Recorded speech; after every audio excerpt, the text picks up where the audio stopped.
On ENN Tonight. Hurricane Milton's impact on Elon families. Vice presidential candidate J.D. Vance stopped in Greensboro. And highlights from local election forums. Those stories and more. ENN Tonight starts now.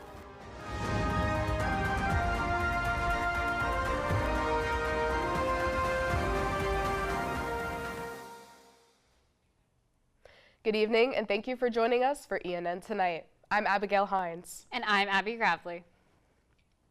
After last week's devastation from Hurricane Helene, Florida was hit by Milton, a Category 3 hurricane at landfall. ENN's Anjolina Fantaroni has reactions from Elon families about the storms. 12 days after Hurricane Helene ripped through parts of Florida, Hurricane Milton left more damage. We got about a large storm surge, and we got about 2 to 3 feet of water inside our lower level of our house. Living in Clearwater Beach, Florida, the Rudolph family evacuated before Milton while their neighborhood filled with water and debris, but was already prepared because of Helene. With Helene, we lost all 3 of our vehicles. They were completely flooded and totaled, and typically you would want to bring your cars to a higher level, but we were more worried about wind instead of surge. So for Milton, we didn't have any cars. Their daughter, Jenna, is currently studying abroad in Ireland. She says one of the scariest parts of the hurricanes was hearing about it on the news, all the way across the world. Like, I was walking into shops and hearing on the radio that they were playing them talking about Milton. And I was like, it's insane to me that I'm like across the ocean in a different country and they're talking about my hometown right now. Mother Elizabeth Villanova came to Elon and stayed at the inn after her son's flight was canceled due to the storm. I was looking for a warm shower and a warm meal. We had no way to cook anything. We were operating on a small generator, just powering our refrigerator. So it was an opportunity for me to come up and see Luke, who couldn't come home because his flight was canceled. Villanova says he was prepared for his flight to be canceled, but wanted to be at home so he could help the community rebuild. Oh, I feel like I should be there to go and help out these families with absolutely. 6 to 7 year olds that can't really put up these 10 to 15 pound hurricane aluminum shutters. Anjolina Fantaroni, ENN Tonight. Elon News Network will continue to update on the relief of damage left by both hurricanes. The Trump-Vance campaign made a pit stop 25 minutes away in Greensboro. ENN's Anjolina Fantaroni has reactions from attendees before the rally. Republican Vice President candidate J.D. Vance spoke at a town hall rally at the Corey Convention Center in Greensboro. We live in a small community, but we have similar views as the big cities, and we like to be heard. Attendees say they support the Trump-Vance campaign for many reasons, especially wanting to hear his answers after the debate last month. Well, I supported Trump in 2020. I'm here to support Vance as well. I was honestly on the fence about Vance in the beginning, but especially with that debate, it kind of sealed me with his, answers. And 2 weeks after Hurricane Helene, attendees are eager to know what the campaign will do for Western North Carolina. I do have some questions about the Western North Carolina relief that will hopefully happen a little bit better and with more determination. Elon News Network tried to get credentials at the media check-in, but was denied entry. Anjolina Fantaroni. Go Trump! Go Trump, go Trump, absolutely. ENN Tonight. The Trump-Vance campaign will visit Wilmington, North Carolina on Wednesday. Kamala Harris recently announced that the Biden-Harris administration will give $100 million to repair I-40, the longest interstate highway that runs through western North Carolina. Many parts of I-40 were damaged and are now inaccessible because of Hurricane Helene. As the election is approaching, the Alamance-Burlington school system and the Alamance County Commissioners are looking to the future by electing a number of board chairs. ENN's Fiona McAllister put together highlights from both forums. As the ABSS candidate forum came to a close, remarks from all the candidates were taken intently from listeners. ABSS is currently looking to fill 4 spots, with 8 in the race. Out of these 8, only 5 attended the forum. So let's hear what these candidates have to say. There's been a lot of opportunity, but there's also been a lot to celebrate. And I am seeking a second term on the school board because I'd like to finish that important work and see us move forward. We need for families to look at Alamance County as a great place to live with the opportunity of a high-functioning school system with ample support from the community. I want to be a part of the solutions for our next generation, and making sure that we're providing them as many endless opportunities. I've worn nearly every hat I think you can think of in the education arena for the last 40 years, which I believe makes me uniquely qualified to serve on the board. Getting better results and having safer schools. And with regard to the amount of money that they get, last year they spent $310 million to educate 21,932 students. And for filling the Alamance County Board of Commissioners spots, currently 6 are running for the position. As all candidates showed up to the forum, let's hear what they have to say. And it gives me a chance to really see the urgent need to get ahead of the near 20% growth that we have in Alamance County. I believe in education. I'd like to see it change and better. I'm running for this office because we need more people like me in office. People that understand how government decisions affect everyday working people. All of these experiences working with victims and having to be their warrior makes me really fight hard for you, the citizen of Alamance County. I'm running to be your advocate and to ensure our county future is both prosperous and fair to all our residents. Things have improved dramatically, and I plan to, and we also are starting a new renewing. Fiona McAllister, ENN Tonight. Voting for all of these seats will take place on Election Day, November 5th. Coming up, we have a live guest with us to talk through this election season. And next, I'll have your Phoenix 5-day forecast. You can take Link Transit to Burlington, Graham, Mebane, Gibsonville, or within Elon. Elon University students and staff can ride Link Transit for free after showing an Elon ID. Blue Route 3 comes by every 90 minutes Monday through Friday with certain hours on Saturdays. And for more information on Link Transit, please call 336-222-5465 or visit the Link Transit website. Whether it's our stories, the warmth of our laugh, or our family's secret sauce, we all bring something different to the table. So make some space. The power of connection is waiting right outside your comfort zone. Hello. Learn how you can help strengthen your community at belongingbeginswithus.org/teamup.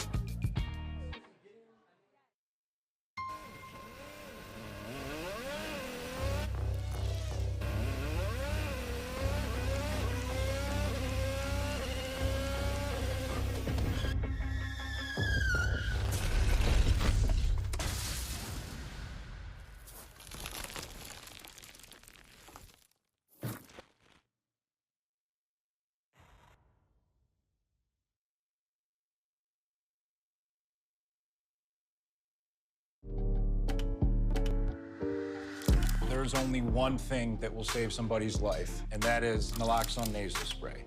Get 911 on the phone, get the emergency responses there on their way.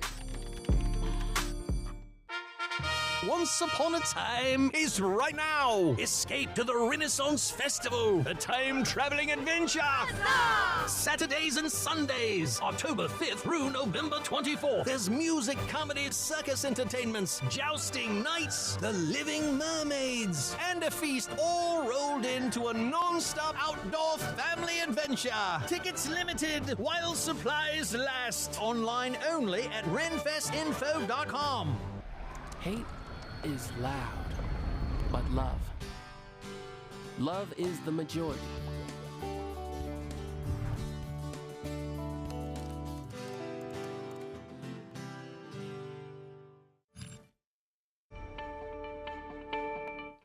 We saw some cooler weather the past few days over fall break. To see if these temperatures will continue, our Mackenzie Cruz joins us live to give you your Phoenix 5-day forecast. How's it looking, Mackenzie? Thank you, Abigail. I hope everyone had a nice fall break because we are coming back to campus for some cool fall weather. Now for your Phoenix 5-day forecast. Tonight we'll see a low of 40, a bit breezy, and very clear skies. Tomorrow will be partly sunny with a high of 61. Wednesday we'll see a high of 57 with plenty of sunshine and winds at 10 miles an hour. Thursday and Friday we'll see highs in the mid-60s and sunny skies with lows of 35 and 39 respectively. Finally, Saturday will warm up a bit with a high of 70 and more sunshine. Sudden changes in weather can affect our sinus pressure. With this cold front coming through this week, the risk for those symptoms is higher. So make sure you stay hydrated and take a hot shower to relieve any pressure. That's all I have now. Back to you at the desk. Thanks, Mackenzie. I'll be sure to carry a sweater with me this week. Joining us live in studio tonight is Assistant Professor of Journalism, Israel Balderas. We will be talking about the 2024 election season. Professor Balderas, thank you for joining us. You're very kind. You two are former students of mine from the Global Experience, and you know you can't call me Professor. You got to call me Mr. B. And for this interview, you have to call me Israel. We are colleagues, equal colleagues. Okay. All right. Well, Israel, how do you think student engagement in politics has changed, specifically with this election cycle, compared to election cycles you've seen in the past? I call it the Taylor Swift vote. I think because Taylor Swift has been so open, for example, in who she's supporting in this election, I think that has certainly brought a lot of young voters under 25 into the election process. We saw something like this in 2008 when we had a historic race that involved the first African-American president of the United States. And I think because the opportunity for the first woman to become president is there, a lot of young people see the historic value of this election. Absolutely. And what strategies would you give students who want to have respectful political discourse with students who might have different viewpoints as them? Yeah, and certainly the word is civil discourse, right? We want to create an environment that has mutual respect for each one of us. But at the same time, we want to have an exchange of ideas. We want viewpoint diversity. If I'm someone who believes very strongly in pro-choice, right? I'm a father of a 10-year-old girl, and so I support, women's rights. I want to talk to someone who's pro-life because I want to learn from them, not to change their minds, not to change my mind, but to certainly see it from their perspective. And I think in that way, right, I understand what I believe in, and I think that promotes a healthy democracy when you have an exchange of ideas.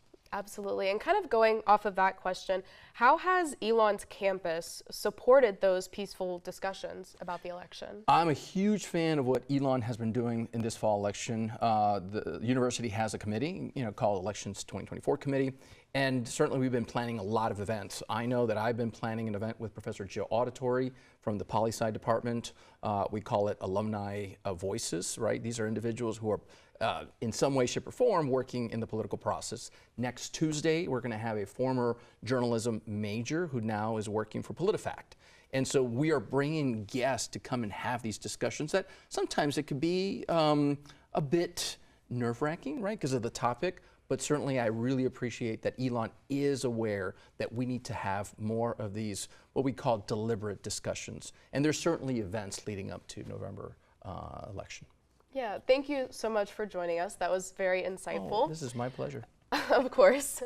And as Professor Balderas said, next week we will have a speaker series from the Alumni Voices Speakers Series. PolitiFact reporter and alumna Maria Ramirez Uribe. Be sure to tune in to hear more about the election season. And now a new addition is coming to campus that promotes peace and justice. ENN's Anjolina Fantaroni has the story. Just behind Linder Hall, a new garden is underway. I'm so impressed with just the collaboration and how many hearts and hands have gone into making this a thing. The idea first came to Michener last spring semester.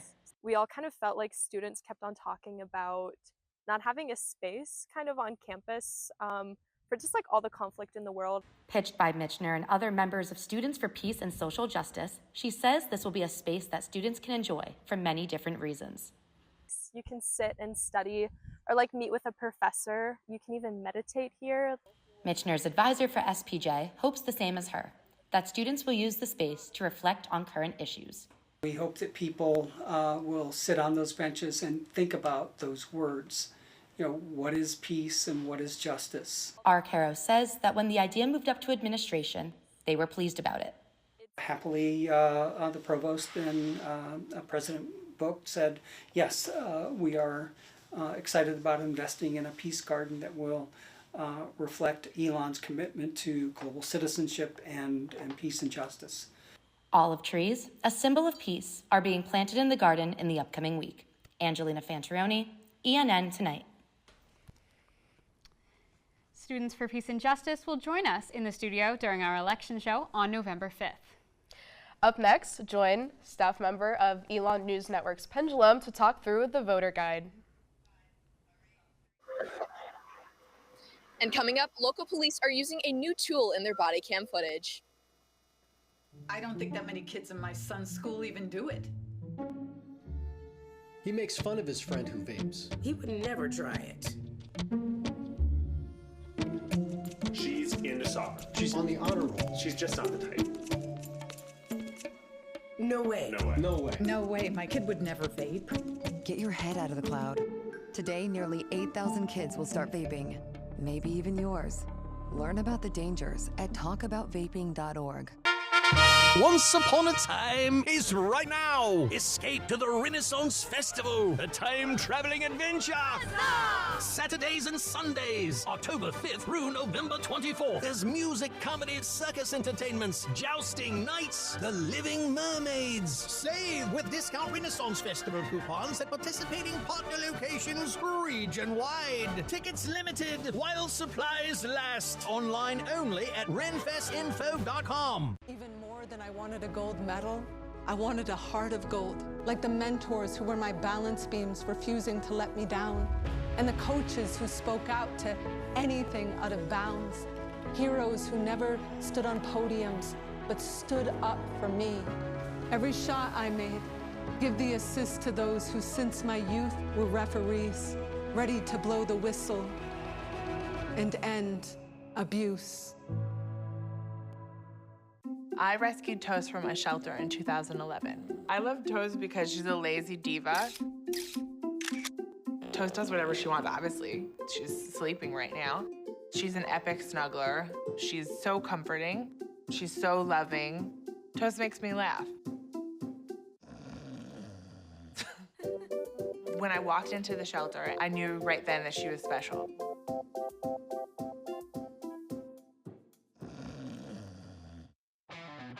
Kudos, Carl. You've always had a need for speed. Racing anything with wheels, speed reading novels in record time, yelling out 3, 2, 1 at every traffic light. But this time, you've taken your power obsession to the next level. By purchasing this electric vehicle, you've given yourself instant torque that blows your old launch times away, which will keep you saying, woo-wee, every time you punch the pedal. Good for your adrenaline, great for the planet. That's the power of EV.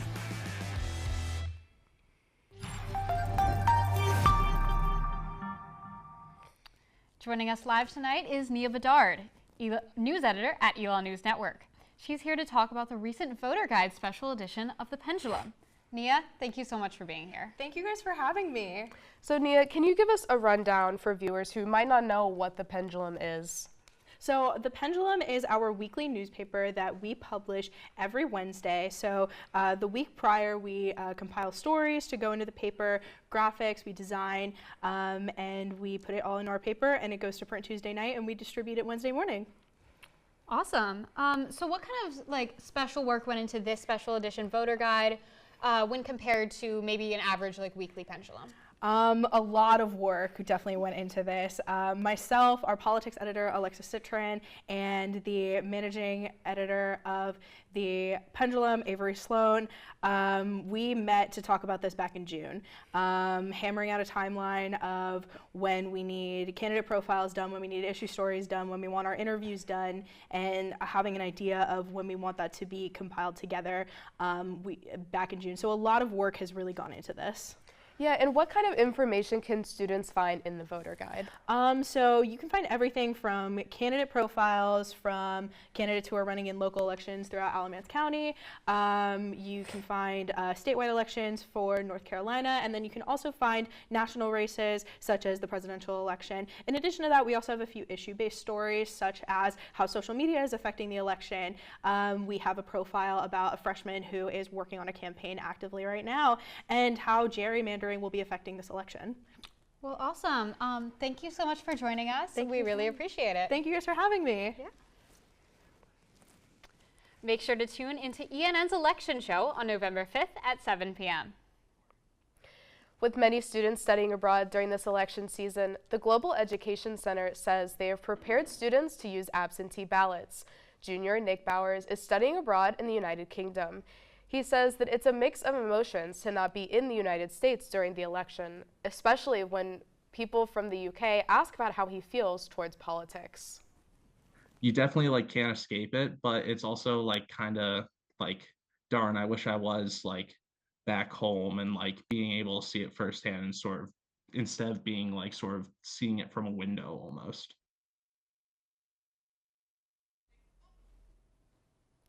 Burlington police officers are now using AI in their day-to-day routes.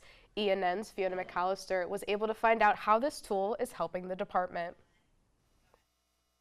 Yeah, Abigail, Burlington PD are using an artificial intelligence called Trulio, and this is meant to help officers when it comes to their day-to-day patrolling. This AI is serving thousands of hours of body cam footage in stations all across the country and even overseas. Now let's take a look locally into how Burlington is using this new tool. Burlington PD are the first in North Carolina using artificial intelligence in their body cam footage. And there's a lot of liability around those, not just for the Burlington Police Department, but also for the victims associated with the incidents. So, being able to look at those things at a fingertip quickly helps us. Saving Burlington PD over $1 million in hours of watching footage, this tool, Trulio, transcribes officers' interactions and highlights key points. But I think that they have found that it's not catch me doing something wrong, it's really catch me do something good. And we get to praise that and reaffirm that behavior with them daily. And Anthony Tassone, founder of Trulio, says police partnership with this aid is meant to help officers. I'm really proud of Burlington's courage and their commitment to say, look, we're going to set a standard at this department of professionalism, and behavior below this standard won't be tolerated. Fiona McAllister, ENN Tonight. Captain Majors says that he's excited for the future of the department with the help of this tool.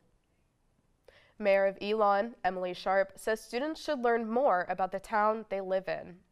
Some rules regarding the town of Elon's land management ordinance state that vehicles can be parked in a driveway, but not a yard, and a permit must be received to put up a fence or perimeter. Sharp says on a recent ride along with the police department, she saw tarps used as fences, which is a safety hazard. I think that it's just important that students understand that we want you to have fun, we want you to be safe. And when it comes to safety, there is a concern with the tarps. And again, it's probably drawing more attention to your yard than just having open parties in the backyard. Mayor Sharp says students should refer to town ordinances to keep up with rules and regulations about living in Elon. The 2024 First Gen College Celebration is kicking off this Wednesday in Arazu Coffee Shop. The event will start at 6 p.m. and is collaborating with the Odyssey Scholars Program. With an open tab, students will reflect on their own personal first-generation stories through art. First Gen is hosting events all throughout this month and into next.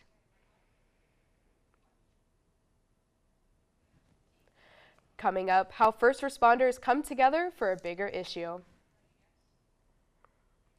And a night full of forensics at Burlington Beer Works. You can take Link Transit to Burlington, Graham, Mebane, Gibsonville, or within Elon. Elon University students and staff can ride Link Transit for free after showing an Elon ID. Blue Route 3 comes by every 90 minutes Monday through Friday with certain hours on Saturdays. And for more information on Link Transit, please call 336-222-5465 or visit the Link Transit website. Whether it's our stories,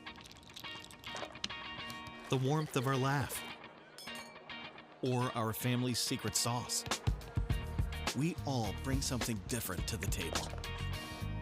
So make some space. The power of connection is waiting right outside your comfort zone. Learn how you can help strengthen your community at belongingbeginswithus.org Connect.com/teamup.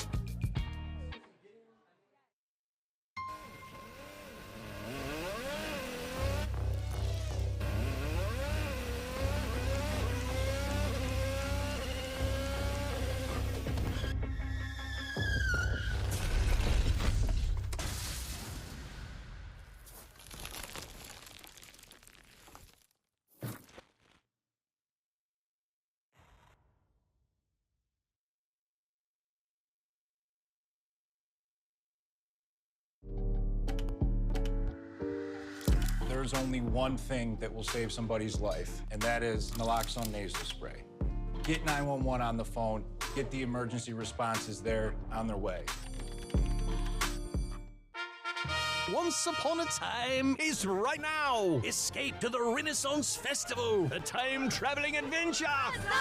Saturdays and Sundays, October 5th through November 24th. There's music, comedy, circus entertainments, jousting, nights, the living mermaids, and a feast all rolled into a non-stop outdoor family adventure. Tickets limited while supplies last. Online only at renfestinfo.com. Hate is loud, but love is the majority.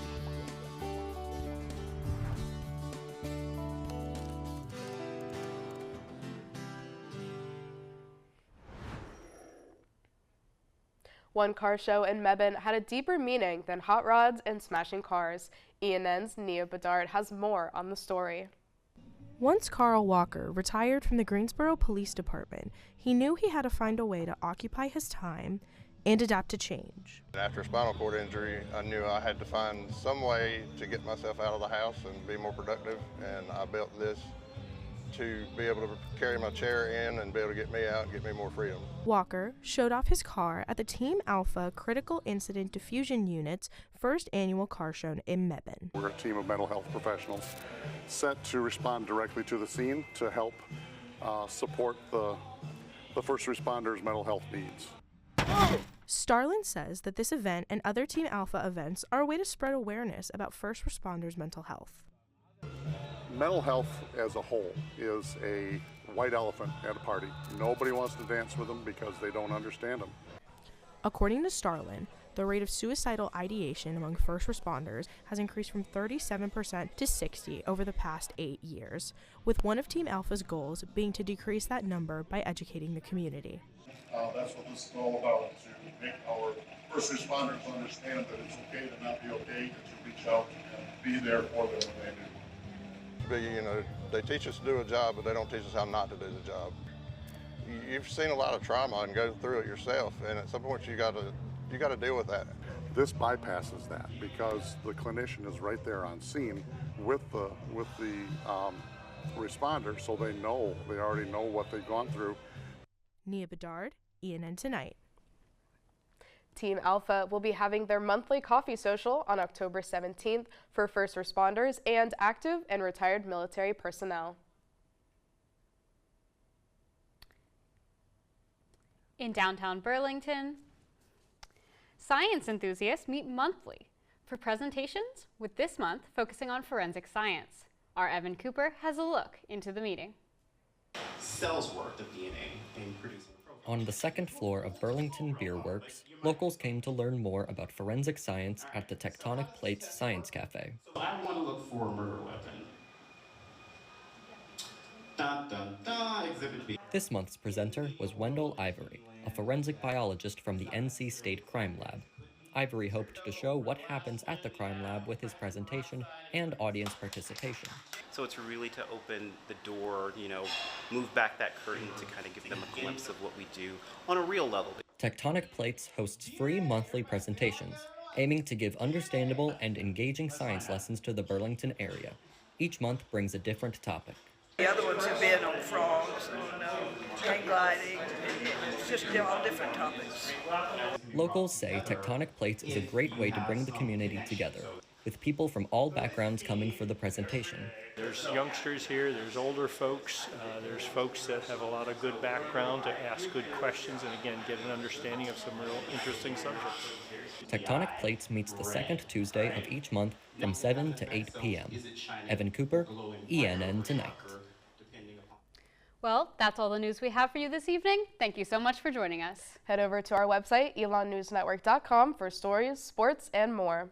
And make sure to follow us on social media at Elon News Network. Have a great night, Elon.